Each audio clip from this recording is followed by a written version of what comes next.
Em nome do Pai, e do Filho, e do Espírito Santo. Amém. Naquele tempo, quando as multidões se reuniram em grande quantidade, Jesus começou a dizer: esta geração é uma geração má. Ela busca um sinal, mas nenhum sinal lhe será dado a não ser o sinal de Jonas. Com efeito, assim como Jonas foi um sinal para os ninivitas, assim também será o Filho do Homem para esta geração.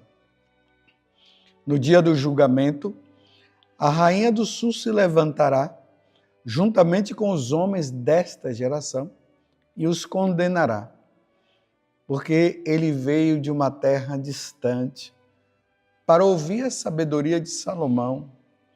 E aqui está quem é maior do que Salomão. No dia do julgamento, os ninivitas se levantarão, juntamente com esta geração, e a condenarão. Porque eles se converteram quando ouviram a pregação de Jonas. E aqui está quem é maior do que Jonas. Palavra da salvação. Glória a vós, Senhor. Meus irmãos e minhas irmãs, estamos no Evangelho de São Lucas, capítulo 11, do versículo 29 até o 32.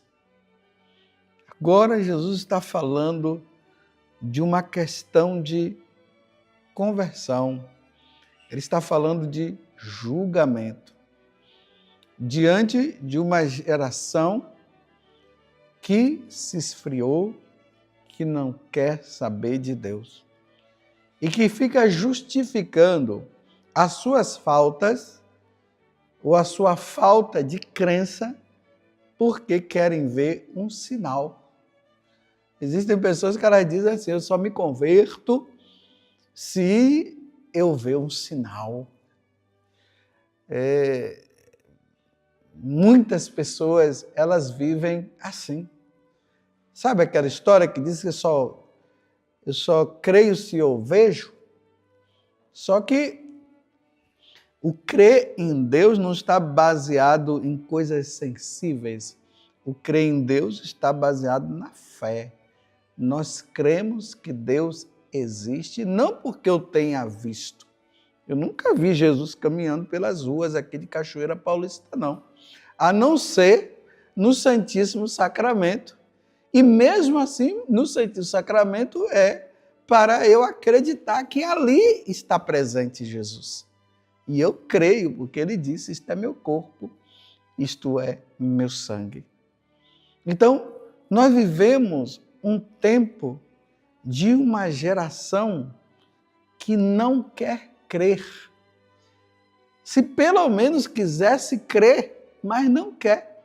E aí o Evangelho fala: naquele tempo, quando as multidões se reuniram em grande quantidade, Jesus começou a dizer: esta geração é uma geração má. Ela busca um sinal. Ela busca, mas nenhum lhe será dado a não ser o sinal de Jonas. Aí nós voltamos lá no livro de Jonas e nós vemos Deus enviando Jonas para a cidade de Nínive, que era uma cidade que estava passando por um paganismo muito grande. E aí, quando Jonas fala que Nínive seria destruída em 40 dias, o rei se converte. E a conversão é tão grande que o rei convoca todos os seus súditos, e ali de forma exagerada, para dizer que houve uma situação de reconhecimento, de penitência que eles precisavam fazer. Lá diz que até os animais fizeram penitência.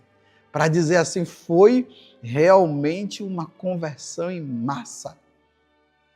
E eles fizeram penitência, porque eles reconheceram que eles estavam errados.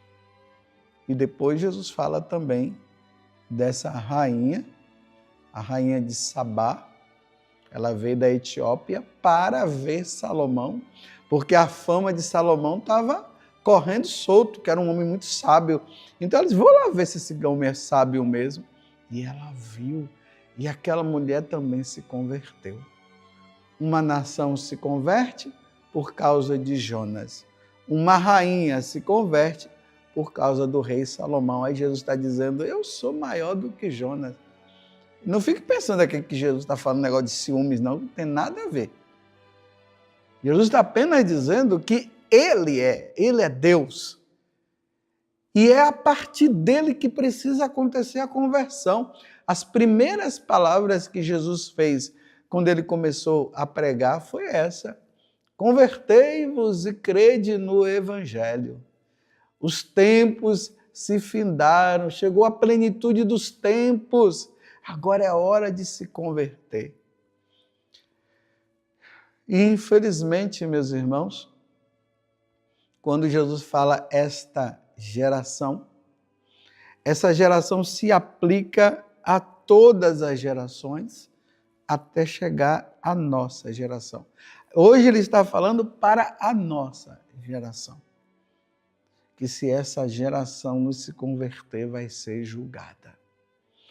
Todas as gerações têm passado por um julgamento e alguns se convertem, outros não. Nas gerações passadas, muitos entraram no céu, e muitos entraram no inferno. Muitos serviram a Satanás e muitos se serviram a Jesus. Muitos se converteram e outros não. Muitos estavam com Jesus e abandonaram Jesus. Muitos não caminhavam com Jesus e passaram a caminhar com Jesus. É assim, meus irmãos. É assim. E aqueles de má vontade ficam dizendo, eu quero que o Senhor dê sinal. Quantos sinais Deus vai dar? Quantos? Sinal, ontem nós comemoramos o dia de Nossa Senhora de Aparecida. Olha que grande sinal que aqui teve. Quantas conversões. A menina cega que passou a enxergar. Aqueles peixes que aqueles homens não conseguiam pegar e acabaram pegando. O milagre da Eucaristia, de Lanciano e tantos outros milagres da Eucaristia. Nossa Senhora de Guadalupe, com todos os sinais ali. Você quer o que mais? O que você quer mais? Não podemos viver nessa má vontade, porque o julgamento será severo para aqueles que não querem saber de Deus. Vai ser lamentável, meus irmãos, diante de tantas situações existentes e que Deus tem feito para que os seres humanos, para que os seus filhos se voltem para Ele, os seus filhos com o coração fechado e não querem, e nariz empinado, e se achando tal, e blasfemando contra Deus. Meus irmãos, será um julgamento severo. Eu não quero passar por esse julgamento severo e eu sei que você também não quer. Mas nós estamos vivendo o tempo em que nós precisamos fazer muita penitência, jejuns, orações, pela conversão dos nossos, pela nossa perseverança, porque nós podemos, na última hora, também vacilar, e nós não podemos vacilar.